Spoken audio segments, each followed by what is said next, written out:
नमस्कार देवी और सज्जनों, मेरा नाम है साहिल मिश्रा और मैं निश्चय एकेडमी पे आप सभी का स्वागत करता हूँ। जी हाँ, आज का जो वीडियो है हमारा बेहद ख़ास वीडियो है जो कि आधुनिक इतिहास का है और इसमें 30 बहुत ही महत्वपूर्ण क्वेश्चंस है और ये टॉपिक वाइज है दोस्तों, जिसमें आपको हर टॉपिक के हिसाब से मैं क्वेश्चंस बनाने वाला हूँ और मैं कोशिश कर रहा हूँ कि 30 क्वेश्चन में जो इम्पोर्टेंट क्वेश्चंस हैं वो आपके सामने मैं लेके आऊँ। आप देख सकते हैं कि ये 30 क्वेश्चन आप देख सकते हैं एमसीक्यू है और इसमें आपको करना क्या है कि आप वीडियो एक सेकंड के लिए पॉज कर सकते हैं, देख सकते हैं कि आपका आंसर है 30 में से कितना सही हुआ। जो आज का टारगेट है 30 में से वो है दोस्तों 25 का। अगर आउट ऑफ 30 अगर आप 25 स्कोर कर रहे हैं यानी कि आपकी पढ़ाई अच्छी चल रही है। स्पेशली हिस्ट्री की बात करूँ मैं तो, और ये आपको काम कहाँ आएगा, एमपीपीसी का, एमपी एसआई हो, कांस्टेबल हो या एसएससी हो, उसके मद्देनज़र आप देख सकते हैं बनाया गया है ये वीडियो। आप अलग भी एग्ज़ाम की तैयारी कर रहे हैं, बीपीएससी की तैयारी कर रहे हैं, यूपीपीएससी की तैयारी कर रहे हैं, तो ये आपके लिए कारगर साबित हो सकता है। एक चीज़ आपको बताना चाहूँगा कि निश्चय ऐप का एक हमारा एप्लीकेशन है जहाँ पे आपको सारे मटेरियल्स जो हैं आपको प्रोवाइड किए जाते हैं, जहाँ पे आप हमारा मटेरियल ले सकते हैं। हमारी वेबसाइट पे आप विज़िट कर सकते हैं या ये जो नंबर है इस पे कोई भी आपको जानकारी चाहिए हो तो ले सकते हैं। और मुझे साहिल मिश्रा को आप फॉलो करना चाहते हो तो मैंने अपने इंस्टाग्राम आईडी, ट्विटर का, फेसबुक का डिस्क्रिप्शन बॉक्स में लिंक डाल दिया है, जहाँ से आप मुझे फॉलो कर सकते हैं। आपका कोई सवाल हो तो आप मुझसे पूछ सकते हैं। तो बिना समय गंवाए शुरू करते हैं हमारा आज का पहला सवाल। आज का पहला सवाल आपके सामने है, इंटरपोल कौन थे? जी हाँ, इंटरपोल कौन थे? आपके सामने ऑप्शन है, ए ईस्ट इंडिया कंपनी के असंतुष्ट कर्मचारी, चीन के साथ व्यापार करने वाले लोग, सी एशिया में मुक्त व्यापार करने वाले लोग, अंग्रेज व्यापारी, या इनमें से कोई नहीं। तो इसका सही जवाब है दोस्तों, आप वीडियो को पॉज करके देखिएगा, मैं आपको बताते चलूँगा। पहला नंबर सवाल का इंटरपोल कौन थे, इसका सही जवाब है सी, एशिया में मुक्त व्यापार करने वाले अंग्रेज़ व्यापारी। ये इंटरपोल एजेंट वो नहीं है जो हमारे खुफिया विभागों में देखा जाता है, आपने सुना होगा फिल्मों में, वो नहीं है। नेक्स्ट क्वेश्चन देखते हैं। दूसरा सवाल आज का कह रहा है, किन चीज़ों का निर्यात ईस्ट इंडिया कंपनी भारत से करती थी? जी हाँ, वो आए तो थे व्यापार करने के लिए, तो निर्यात किस किस चीज़ों का करते थे? तो सूती कपड़ा, नील, कच्चा रेशम, कॉफ़ी। इसमें से सही जवाब है वो कौन सा होगा? इसका जो सही जवाब है प्रश्न नंबर 2 का वो है ऑप्शन नंबर ए, यानी कि 1, 2, 3, ये 3 चीज़ों का व्यापार करती। कॉफ़ी का जो था ये निर्यात नहीं करते थे। अगला प्रश्न, अगला प्रश्न जो है दोस्तों आपके सामने वो है, सूची 1 को सूची 2 से सुमेलित करना है। ठीक है, वो आपको करना है कि एक तरफ दे रखा है डच और एक तरफ है दे रखा है गोवा, यानी कि जो जो कंपनीज थे उनके उनके कहाँ पे आप कह सकते थे फैक्ट्री या उनके कहाँ कहाँ ऑफिसेज थे, आप ये देख सकते हैं। तो 3 का जो सही जवाब होगा दोस्तों आप मिला सकते हैं। इसका जो सही जवाब होगा वो होगा ऑप्शन नंबर सी, यानी कि ए का 4, ठीक है, बी का 3, माफ़ कीजिएगा, ए का 4, बी का 3 और उसी तरीके से सी का 1 और डी का आपका 2। तो यह है आपका सही जवाब प्रश्न नंबर 3 का। नेक्स्ट प्रश्न देखते हैं, कह रहा है बीजापुर के शासक से गोवा को छीनने वाला प्रथम यूरोपियन कौन था? वो था अल्बुबर्ग, ऑस्टिन, गेमली क्रेरी या वास्को डिगामा। प्रश्न नंबर 4 का फटाफट आंसर में कमेंट बॉक्स में लिख के बताइए आपके हिसाब से कौन था? वो था आपको ऑप्शन नंबर ए, अल्बुकर्क। जी हाँ दोस्तों, जो लोग नए हैं हमारे चैनल पे, हमको कहना चाहूँगा कि चैनल को सब्सक्राइब कीजिएगा और बेल आइकन पे दबा दीजिएगा, ताकि मैं आपको जितने भी टॉपिक वाइज आपके लिए कंटेंट लेके आने वाला हूँ, चाहे इंडियन पॉलिटी का हो, चाहे हिस्ट्री का हो, जियोग्राफी का हो, आपको नोटिफिकेशन उसका मिल जाए और आप बिना मिस किए हमारे सारे वीडियोस को टाइम पे देख सकें। और मेरी पूरी कोशिश की करूँगा कि मैं आपको रोज़ एक वीडियो प्रोवाइड कर दूँ और जल्द से जल्द जो हमारा ये कोर्स है हिस्ट्री वाला, इसको मैं ख़त्म कर दूँ आपके लिए। चलिए अगला प्रश्न देखते हैं। कह रहा है कि परवर्ती 17वीं एवं प्रारंभिक पूर्ववर्ती, ये पूर्ववर्ती है बेसिकली, प्रारंभिक 18वीं शताब्दियों में इंडोनेशियाई द्वीप समूह में भारतीय अफीम के निर्यात पर किसका प्रभुत्व था? जी हाँ, किसका प्रभुत्व था? फटाफट कमेंट बॉक्स में लिख के बताइए, ऑप्शन नंबर ए या बी या सी या डी। इसका सही जवाब है दोस्तों ऑप्शन नंबर सी, जो कि है डच ईस्ट इंडिया कंपनी का। जी हाँ, अगला प्रश्न देखते हैं, कौन सा बंदरगाह काली मिर्च निर्यात के लिए प्रसिद्ध था? भड़ौच, मसूलीपट्टम, कालीकट या डी सूरत? कौन था? फटाफट बताइए, फटाफट कमेंट बॉक्स में लिख के बताइए। इसका जो सही जवाब है दोस्तों वो है ऑप्शन नंबर बी, मसूलीपट्टम। जी हाँ, मसूली से आप मसाला को याद रख सकते हैं, और मसाला में काली मिर्च आता है तो आपके लिए आसान हो जाएगा याद रखना। जी हाँ। नेक्स्ट प्रश्न देखते हैं, कह रहा है भारत, प्रश्न नंबर 7, भारत के पश्चिमी तट के निम्न में से किस स्थल पर इंग्लिश फैक्ट्री थी? जी हाँ, option number A Cochin, B Tellicherry Tellicherry, Kannur या कालीकट, कौन सा है इसमें चारों में से कौन सा है? कमेंट बॉक्स में लिख के बताइएगा। यह है आपको दोस्तों ऑप्शन नंबर बी तेलिचुरी। प्रश्न नंबर 8, किस यूरोपीय व्यापारिक कंपनी के पर्यवेक्षण में कासिम बाजार नगर ने 17वीं शताब्दी में सर्वाधिक मात्रा में रेशमी तागे का यानी कि धागे का उत्पादन किया? प्रश्न नंबर 8 का जो सही जवाब है दोस्तों वो है ऑप्शन नंबर सी, डच कंपनियों ने। जी हाँ। प्रश्न नंबर 9 देखते हैं, कह रहे भारत आने वाले प्रथम अंग्रेजी जहाज का नाम क्या था? जी हाँ, ये बहुत ही फेमस जो है क्वेश्चन है, आपको और आने के चांसेस रहते हैं।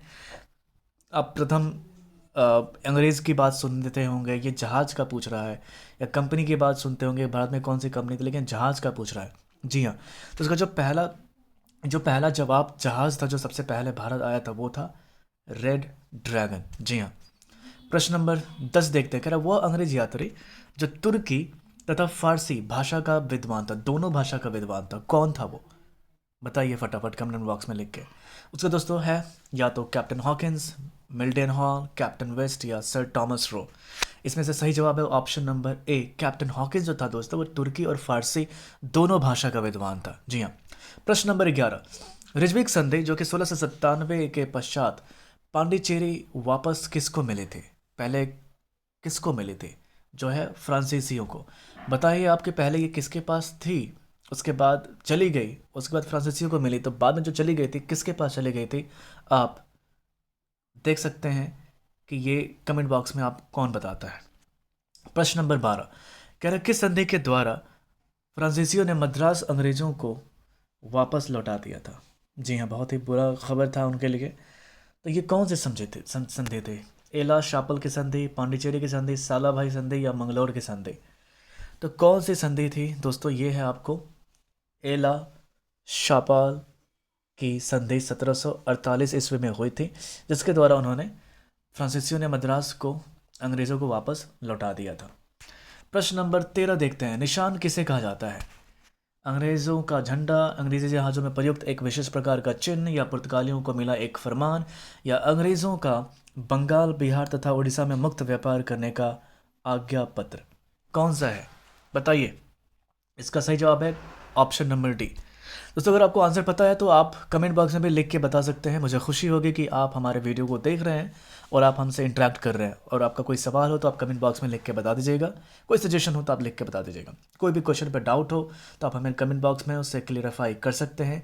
हम आपको कोशिश करेंगे 24 घंटे के अंदर आपका जवाब देना। चलिए प्रश्न नंबर 14 देखते हैं, कह रहा अपने क्षेत्र में किस पुर्तगाली गवर्नर ने सती प्रथा को प्रतिबंधित किया था? ये देखिए पुर्तगाली गवर्नर की बात कर रहा है। ये सती प्रथा आपने देखा होगा लॉर्ड विलियम बेंटिंक के टाइम में, और वो जो हमारे मंगल पांडे साहब थे उनके समय में। लेकिन यहाँ पे आप ध्यान दीजिएगा, ये पूछ रहा है पुर्तगाली। जी हाँ, कौन था वो जिसने प्रथा को प्रतिबंधित किया था? Option number A Francis de Almeida, Nuno da Cunha या अल्फांसो दी अल्बुकर्क या कैस्ट्रो, कौन था वो? इसका सही जवाब है दोस्तों वो है option number C, Alfonso de Albuquerque. Question number 15 देखते हैं, भारत में सहायक संधि की अवधारणा का प्रतिपादन सर्वप्रथम किसने किया था? और ये भी देखिए, अब यूरोपीय जो आए थे हमारे देश में उससे रिलेटेड ये सारे प्रश्न हैं। आधुनिक भारत का जो प्रथम चरण ही है कह सकते हैं आप, उससे रिलेटेड क्वेश्चन मैंने ये बनाए हैं आपके लिए। तो आप देख सकते हैं कि 15 नंबर सवाल का सही जवाब है वो कौन था जिसने पहली बार सहायक संधि को प्रतिपादन उसका किया था? वो है ऑप्शन नंबर आपका, मुझे माफ़ कीजिएगा, क्वेश्चन नंबर 15 का सही जवाब है ऑप्शन नंबर डी, डुप्ले ने। जी हाँ। नेक्स्ट क्वेश्चन देखते हैं, कह रहा है कि सूची 1 तथा 2 को मिलाकर सही उत्तर का कूटों को सहायता से आप मिलाएं। तो दोस्तों मैं इसमें सारे ऑप्शन पढ़ूंगा नहीं, आपको मैं फटाफट बता देता हूँ इसका आंसर क्या होगा। वो आपको देखना है, एक सन दिया है एक तरफ जो जो इम्पोर्टेंट घटनाएं हुई थी उसके समय, वो है आपके सामने। तो आप मिला लीजिएगा, वीडियो पॉज करके देख लीजिएगा। लेकिन इसका सही जवाब है ऑप्शन नंबर डी, 1 का बी हो जाएगा। जी हाँ, 2 का ए हो जाएगा, 3 का डी हो जाएगा और 4 का सी हो जाएगा। नेक्स्ट प्रश्न देखते हैं। कह रहा है 17 नंबर प्रश्न कि अंग्रेज़ों का फोर्ट विलियम कहाँ स्थित है। बहुत ही कॉमन क्वेश्चन और बहुत ही आसान क्वेश्चन दोस्तों। ये है आपका 17 का सही जवाब कोलकाता। जी हाँ। Question number 18, Alfonso de Albuquerque की मज़ार कहाँ अवस्थित है। इनकी जो मज़ार थी वो कहाँ अवस्थित है। गोवा में, बी कोची रियासत में, या अंडमान में, या पौंडीचेरी में। इसका सही जवाब है दोस्तों ऑफकोर्स ये होगा गोवा में। जी हाँ।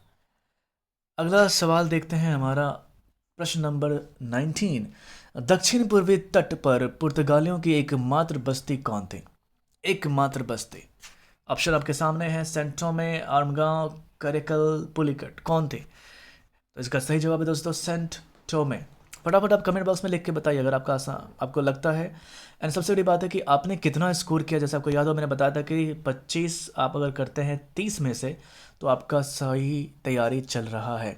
आपने कितना स्कोर किया कमेंट बॉक्स में लिख के बताइएगा, मैं इंतज़ार करूँगा। प्रश्न नंबर 20 देखते हैं। कह रहा है कि डेनिस ईस्ट इंडिया कंपनी ने अपनी प्रथम फैक्ट्री ट्रांकेबर तमिलनाडु में कब स्थापित किया था। ये सन पूछ रहा है, ये कब स्थापित किया था दोस्तों। ऑप्शन है 1616, 1620, 1630 या 1628। आपके सामने इसका सही जवाब क्या होगा कमेंट बॉक्स में लिख के बताइएगा। खैर मैं बताता हूँ, इसका है 1620 ईस्वी में डेनिस इंडिया कंपनी ने पहली बार फैक्ट्री जो तमिलनाडु में लगाई थी वो था 1620 ईस्वी में। अगला सवाल, निम्न में से फिजियोक्रेट कौन थे। जी हाँ, थोड़ा सा अलग तरह का क्वेश्चन है ये। आपको ये बताना है कि जो फिजियोक्रेट थे वो कौन थे। इसका सही जवाब आपको बताना है। कमेंट बॉक्स में आप लिख के बताइए कि ये मुक्त व्यापार करने के पक्षधर फ्रांसीसी व्यापारी थे, या फिर आप बताइए हिंद महासागर में के पुर्तगाली समुद्री लुटेरे थे। कौन थे ये। आपके पास ABCD है, नहीं पता कोई बात नहीं, मैं आपको बताता हूँ। इसका सही जवाब है मुक्त व्यापार करने के पक्षधर फ्रांसीसी व्यापारी। अगला सवाल कह रहा है कि निम्नलिखित पर विचार कीजिए। एक, मृदा के स्वरूप तथा उपज के गुणों के आधार पर भू राजस्व का मूल्यांकन, युद्ध में चलती फिरती तोपों का उपयोग, या 3, तंबाकू और लाल मिर्च की खेती। आपको इसका विचार करना है कि इसमें से कौन सा जो है अंग्रेजों की जो थी भारत में देन थी। जी हाँ, कौन था वो ऐसा। ऑप्शन नंबर ए केवल एक, केवल दो, दो और तीन, या कोई भी नहीं। तो इसका सही जवाब होगा ऑप्शन नंबर डी, इनमें से कोई भी नहीं। जी हाँ दोस्तों, ऐसा कुछ नहीं था जिसमें अंग्रेज़ों ने ऐसा करवाया था। हमारा देश पहले से संपन्न था बहुत तरीक़ों से, तो बहुत सारी चीज़ें यहाँ पे हुआ करते थे। प्रश्न नंबर 23 देखते हैं। कह रहे किस पुर्तगाली गवर्नर ने शांत जल की नीति यानी कि ब्लू वाटर पॉलिसी थी वो लागू की थी। बहुत ही फेमस क्वेश्चन है दोस्तों, और ये पूछते रहता है ऐसा कि कौन सा था ऐसा। तो ये था कैस्ट्रो, अल्बर्ग, अल्मीडा, या एडवर्डो बारबोसा। इसका सही जवाब दोस्तों वो होगा ऑप्शन नंबर सी, अल्मीडा। प्रश्न नंबर 24 देखते हैं। ये भी कह रहा है कि सूची एक को सूची एक से सम्मिलित कीजिए एवं दिए गए कूट की सहायता से पहचानिए। तो आपको इसको पहचानना है कि कौन सा इसका जो है 24 नंबर का सही होगा। आपको लगाना है कि पहले कौन सा घटना जो है पहले हुआ था। जी हाँ, उसके हिसाब से आपको ये देखना है। तो मैं फटाफट इसका आंसर बता देता हूँ। इसका होगा 4, 1, 2, 3, 4, यानी कि पहले हुआ था 4। ठीक है, उसके बाद आप देखते हैं 1, आपको ये मिलाना है, यानी कि जो 1 का है वो 4 हो गया। ठीक है, और बी का जो है आपको 1 हो गया। फिर वैसे ही सी का जो है आपको 2 हो गया, अंग्रेज सूरत फेमस ही है। डी का जो है आपका 3 हो गया सूरत, और ई का हो गया आपको 4, यानी कि कोची। मुझे माफ़ कीजिएगा दोस्तों, ई है नहीं इसमें, तो हमें ई का छोड़ देना है पार्ट। हमें बस 1, 2, 3, 4, 5 5 आंसर है, 5 क्वेश्चन है। मैं माफ़ी चाहूँगा आपने। देखिए आप, ये आपका जो आंसर है इसका ये है, आप मिला लीजिएगा। इसमें 2 ऑप्शन है, यानी कि दोनों सही है, यानी कि इसका भी जो है 1 का 4 है और फ्रांसीसी का भी है 4 है। जी हाँ। प्रश्न नंबर 25 देखते हैं। वनडे वर्ष के युद्ध 1760 में किन के बीच लड़ा गया था। एक तो पहली बात ये है, और इसमें से किसने किसको हराया था। जी हाँ, ये बहुत ही फेमस युद्ध रहा है दोस्तों। और ऑफ कोर्स ये जो था हमारा ऑप्शन नंबर सी है, ब्रिटिश ने, अंग्रेज़ों ने फ्रेंच को हराया था। जी हाँ। प्रश्न नंबर 26 देखते हैं। कलकत्ता की जमींदारी अंग्रेज़ों को किस सूबेदार ने प्रदान की थी। शोभा सिंह ने, अजीम उशान ने, सी सिराजुद्दौला ने, या डी अली वर्दी खान ने। किसने किया था ये। शोभा सिंह, सिराजुद्दौला, अलवर्दी खान, ये तीनों इसमें से कोई नहीं था। ऑप्शन नंबर बी इसका सही है, अजीम उशान ने। जी हाँ, ये सूबेदार की बात कर रहा है दोस्तों, ये नवाब की बात नहीं कर रहा है, इतना ध्यान दीजिएगा। प्रश्न नंबर 27 कह रहा है 18वीं सदी के अंत तक भारत के किस भाग में यूरोपीय ईसाई मिशनरीज अधिक सक्रिय थीं? जी हाँ, इन्होंने कहा, मतलब पहला इनका ये भी था कि भाई कहाँ पे लोगों को कन्वर्ट करना है। तो ये था आपका प्रश्न नंबर 27 का सही जवाब है बंगाल और असम में। और उसमें बंगाल की बात करें तो बिहार, उड़ीसा और वेस्ट बंगाल जो है, पूरा बांग्लादेश, ये सारा एक ही था। प्रश्न नंबर 28 कह रहा है कि निम्न में से कौन पुर्तगालियों के महत्वपूर्ण देन थे? कौन से थी जो महत्वपूर्ण देन थी? क्या था ऐसा कि इन्होंने मतलब ऐसा किया था कि महत्वपूर्ण देन थे? कौन सा था? ऑप्शन नंबर ए तंबाकू खेती, प्रिंटिंग प्रेस, जलयान निर्माण, उपरोक्त सभी। इसके हिसाब से मेरा जो सही जवाब होगा दोस्तों ऑप्शन नंबर डी होगा। बाकी आप समझदार हैं, आपको अगर लगता है कि क्वेश्चन का आंसर गलत है तो कमेंट बॉक्स में लिख के बताइएगा। प्रश्न नंबर 29 कह रहा है कि 1746 से 1761 के बीच हुए 3 आंग्ल फ्रांसीसी युद्ध, यानी कि एंग्लो फ्रांसीसी युद्ध जो बैटल था, उसमें समय जो फ्रांस का सम्राट था वो कौन था? जी हाँ, 14वां, लुई 16वां, लुई 17वां, लुई 15वां। इसका सही जवाब है दोस्तों ऑप्शन नंबर डी, यानी कि लुई 15वां जो था उस समय मौजूद था।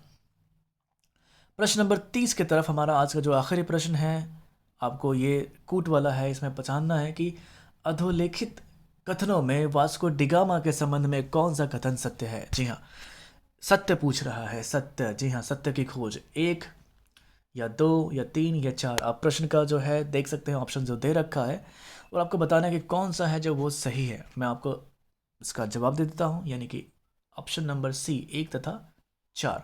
यानी कि उसने यूरोप से भारत का एक नया मार्ग खोजा, ऑफकोर्स सही सी बात है। 4, 1502 में वह दूसरी बार भारत आया। जी हाँ, वो दूसरी बार भारत में आया था। कौन? Vasco da Gama. तो ये था 30 नंबर क्वेश्चन। और आज का जो हमारा प्रश्न है, मैं आपको छोड़ता हूँ, एक बीच में दे रखा था मैंने कि आपको उसको कमेंट बॉक्स में लिख के बताना है।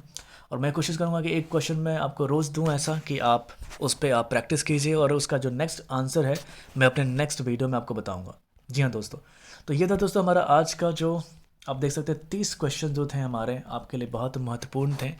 और आपने कितना स्कोर किया दोस्तों, ये कमेंट बॉक्स में लिख के बताइएगा। कट ऑफ है आज का 25 का, 30 में से आपने कितना किया? आप ये देखिए, 25 मैंने टफ रखा हुआ है। अगर आपका स्कोर 20 से 25 के बीच में आता है तो यानी कि आपकी तैयारी ठीक है। 20 से नीचे आता है तो आपको थोड़ी सी मॉडर्न इंडिया का जो शुरुआती पार्ट है, जी हाँ, ये आपको ध्यान देने की ज़रूरत है। बाकी मैं जैसे कहा कि टॉपिक वाइज आपके लिए प्रश्न लेते आऊँगा, तो आप अपना स्कोर उसके हिसाब से देख सकते हैं। और आपको कुछ भी जानकारी चाहिए, आप हमारे दिए गए नंबर पर कॉल कर सकते हैं। और MPPCS, जो कि एक महत्वपूर्ण न्यूज़ देना चाहूँगा। MPPCS का जो 2021 का जो एग्ज़ाम होने वाला है, उसके लिए निश्चय अकेडमी आपके लिए लेके आया है 30 प्लस प्रैक्टिस सेट, जो कि फुल लेंथ का होगा, प्लस आपको 15 प्लस आपका जो होगा टॉपिक वाइज प्रैक्टिस सेट होगा। और जिसमें टोटल मैं आपको मिला दूँ लगभग 15,000 क्वेश्चंस आपको मिलेंगे। जी हाँ, जिस पे आप प्रैक्टिस कर सकते हैं। एंड आपको ये कहाँ और कैसे मिल रहा है, हमारे एप्लीकेशन पे आप जाकर देख सकते हैं। और सिर्फ आपको ये मिलेगा ओनली एंड ओनली 250 रुपीज़ में। जी हाँ, ये वन टाइम चार्ज है, और इसका आपको PDF मिल जाएगा। आपके पास इसका लाइफ टाइम जो है 1 साल के लिए इसका एक्सेस रहेगा एप्लीकेशन के थ्रू, और ये आप ले सकते हैं उसके अंदर प्रैक्टिस करने के लिए, और आप हमेशा अपने पास रख सकते हैं। तो दोस्तों आज का वीडियो बस इतना ही। मैं आपको नेक्स्ट मिलता हूँ नेक्स्ट वीडियो में। तब तक के लिए अपनी तैयारी करते रहिए, कोविड में सुरक्षित रहिए, और चैनल को सब्सक्राइब कीजिएगा और हमें फॉलो कीजिएगा। हमें खुशी होगी अगर आप हमें फॉलो करते हैं तो। बाकी अब मिलता हूँ मैं आपसे नेक्स्ट वीडियो में। जय हिंद दोस्तों।